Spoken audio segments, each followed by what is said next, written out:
Welcome to John Martin Talks, where we battle ignorance and apathy daily. The growing ignorance of just how special this experiment we call the United States of America is, and the apathy that we can't or won't do anything and everything to save her. Well, ladies and gentlemen, we got a great show for you today. We're going to start out talking about Black Lives Matter and will they matter, the organization that is, in the 2020 election. Surely it is going to have some impact, and we're going to discuss what that might be and what it might not be in just a moment. And then, has big tech gone too far? The masters of the universe, the Googles, the Twitters, the Facebooks of the world, have they gone a bridge too far, and are they in danger of being reined in by Congress? We'll talk about that. There's some action on that front. And then there's a call by several people, including Mr. Floyd, George Floyd's brother, for the UN to get involved in race relations under the Council, the human rights abuses, civil rights abuses in the United States of America. There is a call for the UN to actually get involved, and we'll explain what that means or what it may not mean. But we start with a Time article from Time magazine, how Black Lives Matter could reshape the 2020 elections. As protesters marched through Brooklyn past curfew one night in early June, the young man holding the bullhorn at the front of the crowd kept repeating one date, June 23rd. No, it's not about Juneteenth. That's June 19th, I guess tomorrow. It's about something else. It's about elections, and we'll get into it. It wasn't the date of George Floyd's death. It was the date of the New York Democratic primary, and there's multiple ones actually held on that day. Nothing is going to change if we just protest, explains Yashaya Vines, 19, who was leading the crowd. All these people out there talking about the Black Lives Matter protesters, use your emotions in the polls, use your emotions in the voting booth. So they're trying to, Black Lives Matters is trying to organize people to vote in the upcoming primaries, and they're talking about the Democratic primaries because there's multiple candidates now in Democratic primaries, some of them against incumbents, some of them not, but they're challenging the Democratic establishment ticket, if you will, and we'll get into more detail in just a moment. And they're all claiming, these challengers are claiming the mantle of Black Lives Matter. So there is big turmoil in the Democratic Party. And then, of course, how that might affect the 2020 election in general, we'll delve into that in a moment.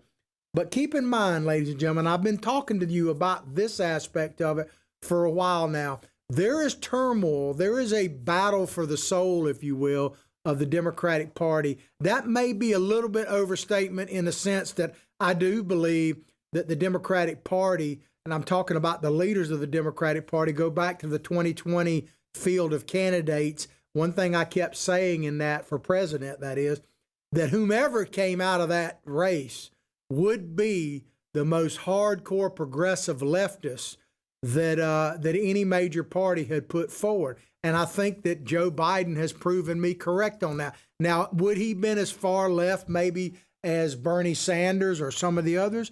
Probably not.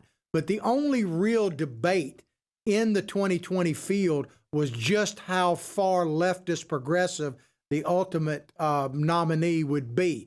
There was no question that they would be a hardcore progressive leftist because that's just the way it is. But there is a struggle, if you will, between whether or not the presumptive nominee now, Joe Biden, should go like full bore Black Lives Matter, should go full bore with the Bernie Bros and all of that kind of stuff. And I've been reporting that to you for a while. That has not gotten better, by the way, as evidence of this article. It is only getting worse. The last few weeks have illustrated the power of the rising racial justice movement in the wake of Floyd's death. That's a very polite way of putting it. Is Black Lives Matter, and we're going to be talking a lot about them over the next couple of days and probably the next few weeks, are they really a rising racial justice movement? Or are they just anarchists? Now, I'm not saying everybody who claims some mantra of Black Lives Matter is a Marxist. I'm not saying that. But if you do any research at all, and you need to have the courage, if you're gonna adopt Black Lives Matter policy and hold a sign and wear a shirt, you should at least look at the foundations of the organization, and they are clearly Marxist leftists. There's just really no doubt about that. A little bit of research will show that. You can still be woke and for them if that's what you choose, but to be truly woke, you need to find out what you're waking up to. In less than a month, the protests have shifted public opinion on systematic racism, toppled high-profile executives, and gathered momentum in their quest to defund police departments, not to mention raise tens of millions and even hundreds of millions of dollars. The next few weeks and months will test whether the movement can translate its social and cultural might into political power. I still can't figure out what the culture is of Black Lives Matter. I'm not talking about people who care about Black lives. I'm not talking about Black culture, although there is no monolithic Black culture, contrary to what the media would portray it to be. But Black Lives Matter, the political organization, just for future reference, when I talk about Black Lives Matter, that's what I'm talking about, the actual organization, because that actually does matter, because they have a definite political agenda. They are very well organized, and they are becoming extremely well funded. So, I still can't figure out what culture they actually represent, because a lot of the agitators within Black Lives Matter are actually white, and they have done a lot of damage and have taken over peaceful protest and made them violent. So, be careful what you're supporting. But there's no doubt that you are supporting, if you support Black Lives Matter, you are supporting Marxist organization. You are supporting anarchy. And so all you corporate American types that have rolled over, all you people that maybe think you're actually supporting a worthy organization, guess again. And as far as like taking a knee with them and chanting with them and holding signs with them being Black Lives Matter, it won't save you. It won't save you at all. I'm going to play 2 videos for you here. They're all from Olympia, Washington, and they have the mayor of Olympia, Washington, Cheryl Shelby. In the first video, she is seen taking a knee. She goes up to basically, I guess, praise some Black Lives Matter people, and she takes a knee. And then in the second video, which we'll talk more about after we watch the first one, I'm going to show you just how grateful for her support Black Lives Matter truly is. Let's play this video of the mayor of Olympia, Washington. She is the white, gray-haired lady in this case. It's hard to hear some of the things they're saying, but she's the one at the center of this, taking a knee. Check it out.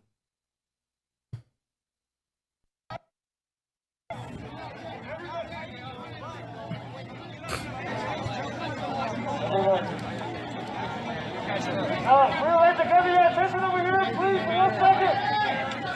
So we have the mayor of Olympia here, and she would like to take a knee with us.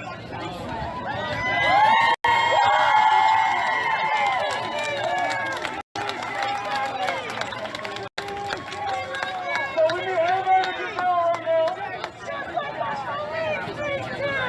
and take a knee with us.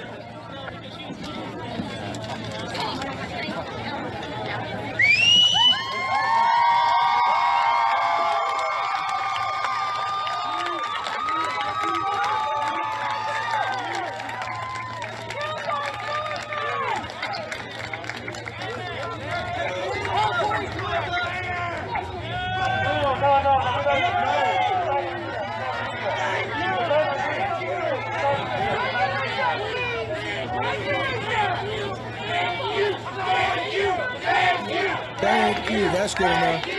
Thank you. She kneels before Black Lives Matter. Too much accolades there. Thank you. Thank you. Thank you.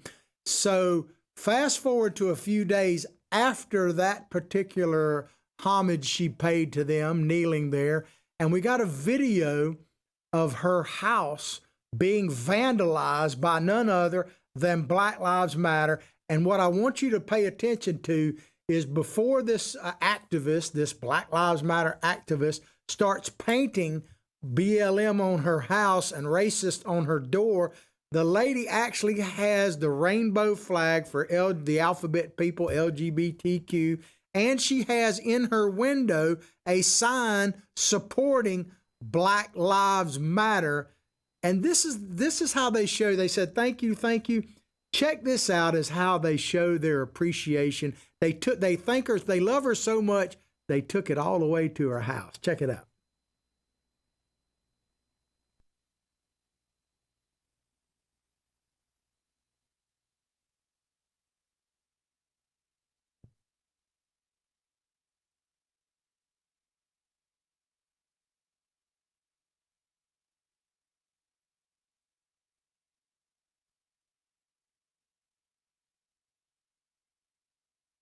Now there is an attitude of gratitude if I've ever seen it. That's her. That is the mayor of Olympia, Washington's actual footage from her security camera. You see a hooded Black Lives Matter mask, probably a white person, to be honest with you, I wouldn't doubt, painting racist on her door and painting Black Lives Matter in between her Black Lives Matter support sign and her alphabet rainbow flag.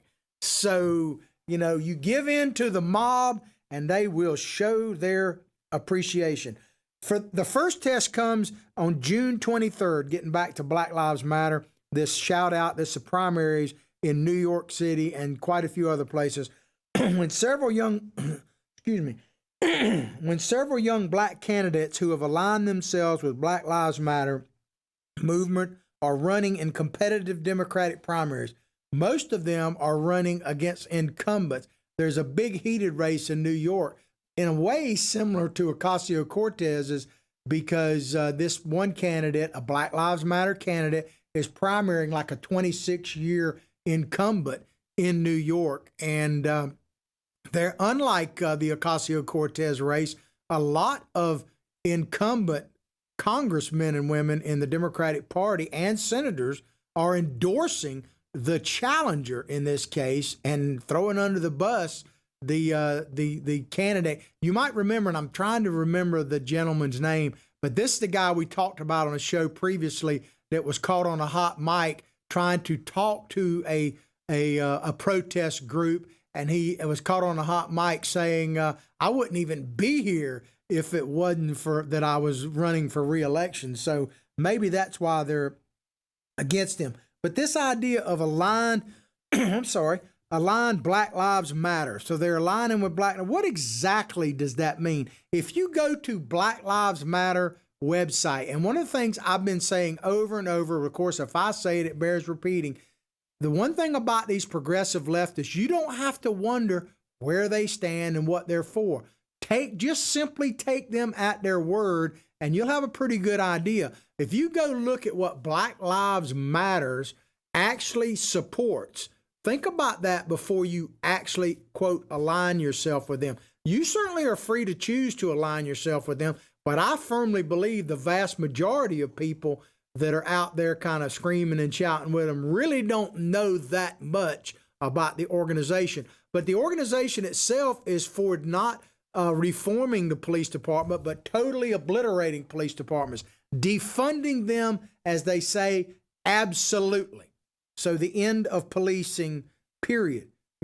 Maybe you're for that, but understand Black Lives Matter is for that. And I would tell you, I'd go take it a step further, that the neighborhoods that would be affected the worst if there are no police will be areas, in especially inner city areas, that are dominated by people of color. Let's just call it like it is. And they'll be affected the most. There is no question about it. Those races could in some ways, talking about these primaries, be a preview of the presidential election in November, when presumptive Democratic nominee Joe Biden hopes to ride strong turnout among African Americans to victory. So has Joe Biden taken a knee? The answer to that is yes, he already has, actually taken a knee in solidarity. Will he allow, here's the question I have for old Joe Biden, since we saw what happened to the mayor of Olympia, Washington, who was, all behind Black Lives Matter. Biden has tried to distance himself a little bit on issues like defunding the police, But I don't think that is going to be enough for this group. So I asked Joe, old Joe, are you going to allow them to come on into Delaware and go through your little gate there and paint your basement and paint your house for you? Because obviously they are very creative painters. Are you going to allow them to paint your house? And if you were actually successful and became president, God help us if that happens, would you allow them to paint our house, the White House? I mean, I don't see what would be the difference. If they're allowed to paint your house, if they're allowed to paint the mayor of Washington's house, why not let them paint the White House? I'm just saying. Already the movement, talking about Black Lives Matter, has fired up some voters. The progressive nonprofit Rock the Vote, and I was always suspect of that organization when I first saw it, and I saw it actually advertised by supervisor of elections offices officially. So government actually pushed out the idea, but it's a progressive organization and they have every right to register voters. I just want to have truth in advertising. They are not about just generally getting people to vote and register to vote. They have a very specific agenda, and that is to fundamentally change America, which if you've heard me before, first of all, if you're new to the show, welcome. But secondly, where you been? Glad to have you though. But I've said many times that the term fundamentally change America means do away with the U.S. Constitution. That's what they mean. So this nonprofit, Rock the Vote, registered 150,000 new voters in the first 2 weeks of June, the highest tally of any 2-week period in the 2020 election cycle. That is impressive. By any measure, that is impressive. Now, how much that will actually impact the national vote is up to be seen. It certainly could have impact on these primaries. There's no question about that. And I'm not saying it won't have an impact nationally, but I think when you talk about registering voters, it really depends on where you're registering. In other words, if you've got 150,000 more Democrat or Democratic-leaning voters registered in California, well, it's not going to affect the presidential race at all. Might impact House races, Senate races. I don't know about Senate so much, but House races might impact. But by and large, it's not really going to change the needle if the majority of those are in places like California, New York, and, places like Illinois. Now, if it's in Detroit and it affects the Michigan, if you had 150,000 new voters in Detroit, it could impact the national election. It could keep Donald Trump from winning, Michigan. And it says here, and despite significant obstacles at the polls, you ever notice that whenever they talk about problems at the polls, and I'm make a blanket statement, so there could be some exceptions, but generally speaking, where we have problems at the polls, all of those areas are controlled by Democrats. Have you ever noticed that? You rarely see problems at the polls in areas controlled by Republican supervisor of elections. Just Democrats, just pointing it out, just throwing it out there for thought. Democrats in Georgia cast more than 1 million ballots in the state's June 9th primary, breaking the record set in 2008 contest between Barack Obama and Hillary Clinton. So it was an impressive turnout. Does it mean something? Yes. The fact that you had more people turn out in that primary and vote Democrat than Hillary Clinton and Barack Obama, that is very significant. Now, they carry it a step too far in a lot of these articles because they compare that somehow the Democrats were more energized than Republicans. Keep in mind, Republicans really didn't have anything to vote for other than casting more votes for Donald Trump. He's clinched the nomination already. And so, you got to keep all that in mind. But says Nisif Ufot, I don't know who that is other than what they describe here, executive director of the New Georgia Project, which registered hundreds of voters at Black Lives Matter protests ahead of the primary. People were in line. Listen to this now. I want you to listen to this because I want to come to a probably very different conclusion than what he might think. People were in line for hours. Can you imagine the strength, the resolve, the steely-eyed determination that folks are going to have when they go to the polls in November? So is he really saying that it's settled in, that we don't need an all mail-in ballot because people are fired up and they're going to go, the Democrats, he's talking about Democrats here, that they're going to show up en masse to vote in Georgia and around the country, I'm assuming? If true, like the Democrats said, then why do we even having this debate about an all mail-in ballot? Because you're saying that it's no problem. People are geared up, ready to go, and they're going to show up, risk their life if you want believe in the coronavirus aspect of it. So we don't need, I'm going to take this guy at his word. We don't need no stinking mail-in ballots, man. I mean, hallelujah, brother. I'm with you. We don't need it. People just show up to the polls. And I'm hoping that you do. You know, how bad do you want it? That's, I guess, what it's going to come down to. The most expansive national efforts are digital. The collective pact aimed at building black political power has launched a new effort to collect cell phone data. I love this, cell phone data from protesters. I wonder if it's one they looted, one of them iPhones that was tracking, in order to serve them as ads about registering to vote. Michael Bloomberg, we hadn't heard much about old Bloomy. Michael Bloomberg has given $2 million to the collective pact's effort to register 250,000 black voters in key battleground states. So Bloomberg is back. He's pushing his money. I wonder how they're collecting the cell phone data from these black folks in these communities. You think they may be stopping and frisking? Hey, you got a cell phone? We're going to get your data. I mean, that would be Bloomberg's tactic in the past, right? Above all, the protests are both a gift and a challenge for Biden, who has supported the movement's goals without embracing activists' more controversial demands. He's trying to walk the fence. This movement has politicized young black voters in particular, says Latasha Brown, co-founder of Black Voters Matter, which aims to register black voters in overlooked areas. Probably some of those areas Bob Johnson of BET said had been reached by Donald Trump economically for the first time ever. The first black billionaire and a Democrat praised Donald Trump. Remember that?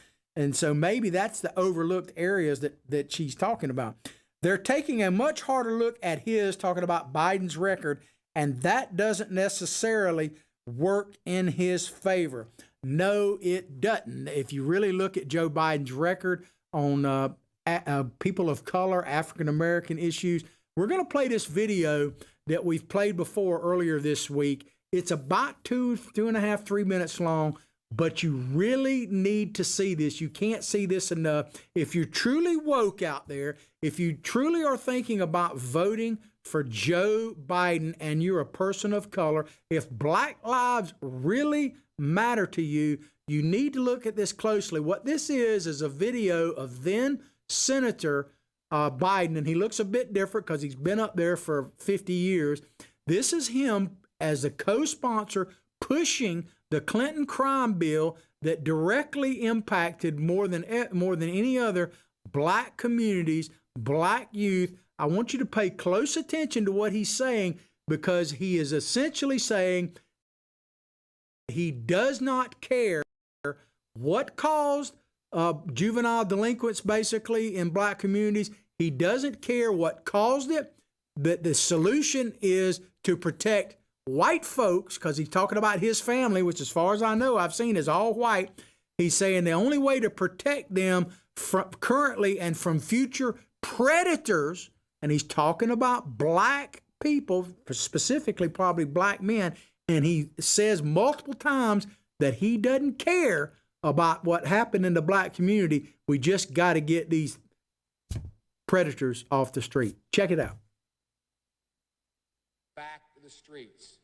It doesn't matter whether or not the person that is accosting your son or daughter or my son or daughter, my wife, my mother, your parents. It doesn't matter whether or not they were deprived as a youth. It doesn't matter whether or not they had no background that enabled them to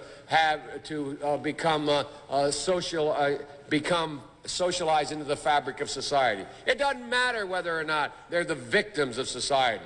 The end result is they're about to knock my mother on the head with a lead pipe, shoot my sister, beat up my wife, take on my sons.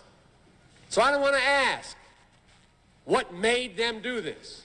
They must be taken off the street. That's number one. There's a consensus on that. Unless we do something about that cadre of young people, tens of thousands of them, born out of wedlock, without parents, without supervision, without any structure, without any conscience developing, because they literally, I yield myself 3 more minutes, because they literally have not been socialized. They literally have not had an opportunity. We should focus on them now. If we don't, they will, or a portion of them will, become the predators 15 years from now. That's good enough. And Madam President, did you hear that? And you could chalk that up. So, oh, that was a youthful Joe Biden. He's changed now. Well, keep in mind, and we've played it kind of jokingly, but it's deadly serious. Joe Biden, back in 2017, I think it was, gave a speech at a dedication to a pool in his, I think in Delaware, and he literally referred to black children as cockroaches. So, I don't know. You could say that's because he's getting senile, but he's telling you, I'm talking to you specifically, people, both black and white, that support the concept of Black Lives Matter, which the idea I actually support as well. The idea that black lives absolutely matter. Of course, you can't say all lives matter because then you're racist by saying that. But Joe Biden is not your friend. If you care about the black community, Joe Biden is the last person you want to elect as president, because take him at his word. He's telling you not too long ago, black children are cockroaches. Not even back in his career that he's running on his record of helping black people, that he doesn't care what causes it. He doesn't care. How are you going? I'll say this, it just pisses me off, but I got to get this out. How can you possibly find solutions to the problems plaguing neighborhoods of color, black America? Let's be real specific. I don't want to sugarcoat it, but how can you possibly find solutions for the black community if you don't care what's happening there? And Joe Biden told you in his own words, he doesn't care what happened in the black neighborhood. We just need to put them suckers in jail. I mean, that's what he's telling you. It's not me. That's Joe Biden. That's who you're supporting. It's crazy, man. I mean, you don't have to love Donald Trump, but Donald Trump has done more in 3 years for black America, for all Americans, than Biden has done in 50 years. In fact, Biden has hurt black America. I'm taking him at his word. You should too. So far, the balancing act seems to be working, according to this article. Trump's attempts to paint him, talking about Biden, as a radical don't appear to have stuck, while new polling has emerged suggesting that 58% of Americans oppose the call to defund the police. Let's make it really clear here. Joe Biden, by his own statements, is for obliterating police departments. I've been talking about this for a while. You can go back and look at our podcast. There are several ways to do it. The best way, maybe go to John Martin Talks Facebook page, like it, and share it with others. Our YouTube channel is growing daily. Thank you. Please keep coming to it. Spell it all out. John Martin Talks. Our videos are there. America's Voice News. Download the apps on iPhone, Apple, and also you got Fire TV, Roku, and Apple TV, I guess it is.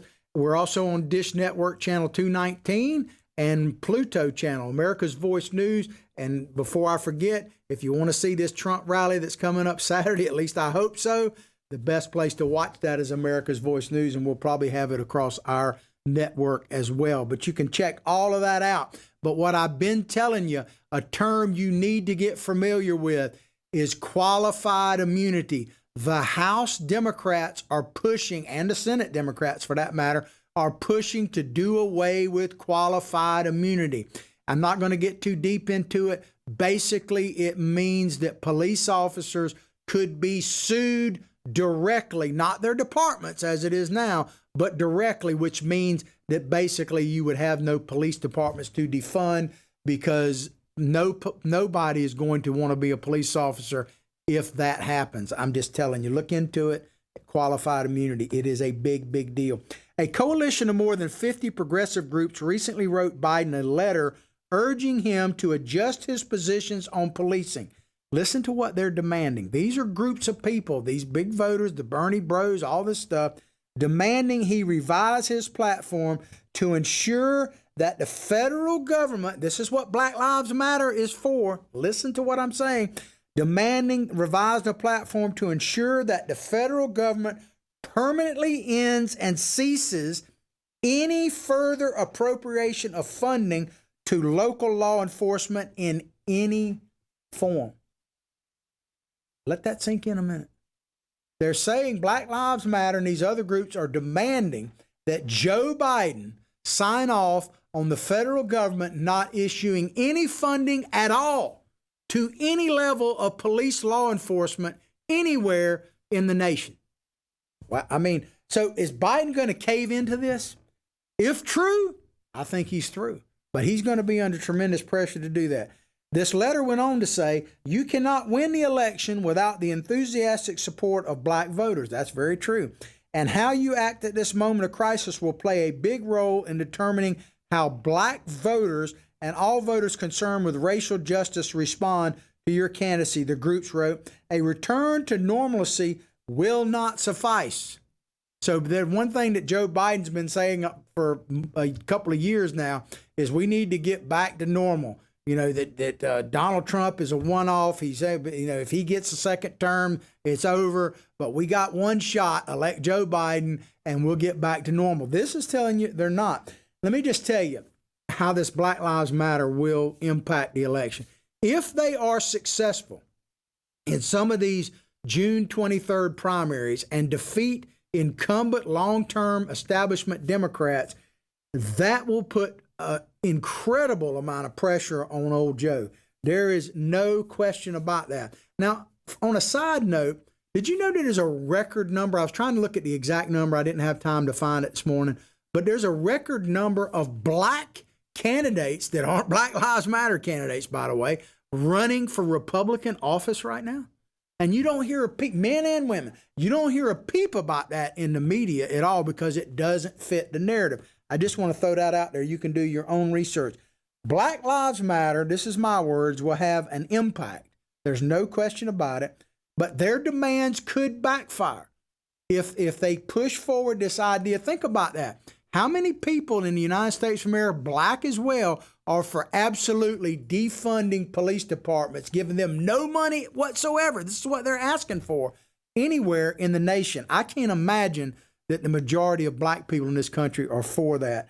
And so that demand could backfire. But here's the bottom line, and I'm going to keep saying this all the way through the election. Maybe I'll stop after Wednesday in November. Donald Trump, and we're going to do some more stories about whether or not he wants to run for president and everything else like that. But Donald Trump is going to do his job. I have no doubt as far as reelection. I have no doubt Donald Trump is going to do everything to make America great again. He's going to, push all that. He's going to work his butt off. And I think it starts really, even though it's been going for a while, with the rally in Tulsa. That's why they want to stop it. I have no doubt Donald Trump's going to do his job. The only question I have is, what are you that support Donald Trump, that don't want to totally defund, that don't want to buy into this communist Marxist takeover of our country that we're seeing by groups of various names? If you're not supportive of that, then you need to campaign for Donald Trump like he's 2 votes behind, and the next 2 people you see are the 2 that are going to put him over the top. We've got to be that passionate about it. Donald Trump's going to do his job. Are you? That's all I'm asking. All right, we're going to move on to this big tech coming under heat. Apparently so. Let me check my time. Doing good. U.S. senators unveil bill to limit big tech legal protections. This is an AFP article. But before I talk about anything concerning the masters of the universe, these big tech companies, Facebook, Google, Twitter are the top 3, but there are others. Of course, YouTube, everything else. I want to say, pay my homage. I'm not getting on a knee, but I want to pay homage to the most powerful man in the world. And that is not Donald Trump. That is algorithm. Algorithm is the most powerful man in the world. And so I just want to give due deference. Don't ban me, Al. Don't deplatform me, Al. Push me out there. Get it. Let us go viral, Al, please. So I want to give due deference to Al. He is extremely powerful. 4 Republican senators introduced a bill Wednesday aimed at limiting legal protections of big tech platforms if they selectively suppress certain content, stepping up a political battle with social media. And this is kind of, in a way, I'm not necessarily saying these people that are pushing this are disingenuous in any way, but it's kind of like all these supposedly perp walks we're going to see with Hillary Clinton and Obama and the FBI and all that kind of stuff. I'm 100% in favor of it, but I believe it when I see it. And it's the same thing. It's talk right now. It's talk. They're pushing bills. They're talking about it. But keep in mind, let me tell you the first step. These senators that are pushing this, and it may not be these specific ones, but the vast majority of senators up there, of Republican senators, are taking a ton of money from places like Google. So if you really want to make me believe that you're sincere, how about first stop taking the money from the masters of the universe? I mean, I'm just saying, maybe that would be a sign. I don't expect it to happen. Senator Josh Hawley, and by the way, I really like this guy. So let me just say that right off the front. He is one of the most courageous people that I can tell in Congress. Now, something will come out to prove me wrong, but right now, Josh Hawley's the man. Senator Josh Hawley, he's from Missouri, by the way. Senator Josh Hawley said his message, if enacted, gives users the right to sue if the big platforms enforce their terms unfairly or unequally. Well, my first question would be to Mr. Hawley, if? What do you mean if? Is there any question they're already doing that? I mean, what does he say? He gives users the right to sue if the big platforms enforce their terms unfairly or unequally. Is that a question? I don't think so. The bill comes weeks after President Donald Trump accused social platforms of suppressing conservative political voices and signed an executive order which could eliminate the liability shield of online services for content posted by third parties despite doubts about their enforceability. Essentially, let me try to simplify this for you. Basically, it is a matter of whether these social media networks, Google, Twitter, Facebook, YouTube, are they platforms for people to put content on, or are they publishers? Like a newspaper, for instance, is a publisher. You can put content on it, like you have to go through a process, like a letter to the editor. But they determine what goes on there, just like the New York Times did with Senator Tom Cotton when they fired their editor for having the audacity of putting a different opinion in the paper. That is a publisher, and you can sue them. It's tough. It's real tough to sue them for libel, but you can do it under certain circumstances. Now, the best example that I've heard, and I'm stealing this, so, I'll just let you know, but I agreed with it, is whether or not you're what's called a common carrier, a utility. And I use the phone company as an example. The phone company, if I get on the telephone and I call somebody and I'm talking to them, no matter who it is, and I talk about you in a libelous way, and it gets public, you could potentially sue me for libel because I was slandering you in a public way. Maybe I did it on a conference call or something like that over the phone line. But you can't sue the phone company because the phone company is simply providing the infrastructure for the conversation. They're not supportive, pro, con, or whatever of the conversation. In fact, they turn over conversations, right, if they're subpoenaed. That is the difference, because Facebook originally, the protections that they're talking about that Facebook and others, difference to algorithm, that have are more like the idea that they're not common carriers, and so they're responsible for what they do. They've been acting. In other words, use the phone company example. Facebook, if you use that example, would then be turning around and not allowing your phone call to go through because of your opinion. And that's not what the phone company does, right? They don't monitor that in that sense. So that's the difference. And companies like Google, which control everything, man, I mean, it's hard. I know people say go to DuckDuckGo and all that, and I'm not opposed to that. but the vast majority of people are using Google. Some of them are using Google when they don't think they are, like they're using Bing, for instance. Well, I've read articles that says that when Bing gets to a certain point, they use Google. So it's hard to get away from these masters of the universe. Anyway, back to this. I hope I explained that. Probably clear as mud now, right? The Howley bill, co-sponsored by fellow Republicans Marco Rubio, Tom Cotton, and Mike Braun, would revise the Section 230 legal protection, kind of what I was just talking about, mechanism for online services if they fail to act in good faith to moderate content. Moderate content. Here, you want to tell you one of the things, and this is a side note, but a pet peeve of mine. I've gotten in Facebook jail, I think, twice for posting memes, and I've been fact-checked and all that kind of stuff. The 2 times that I was put in Facebook jail, I posted a meme that Facebook put on my newsfeed. I didn't search it out. It popped up on my newsfeed. So I wouldn't have even known it was out there if it hadn't been for Facebook putting it on my newsfeed. So I reposted what Facebook presented to me, and they put me in Facebook jail for posting what they put on my newsfeed. I still don't understand that. And, as far as fact-checking things, well, think about them. We'll read this. I want to read this, and I'll talk about the fact-check thing. The legislation and executive order stem from claims by Trump and his allies that social media platforms are biased despite his own large following on Twitter and other platforms. Yes, President Trump is like the megastar of Twitter, but Twitter recently fact-checked the president, but not for facts, on an opinion.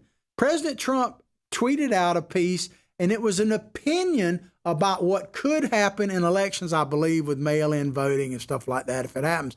And they fact-checked him.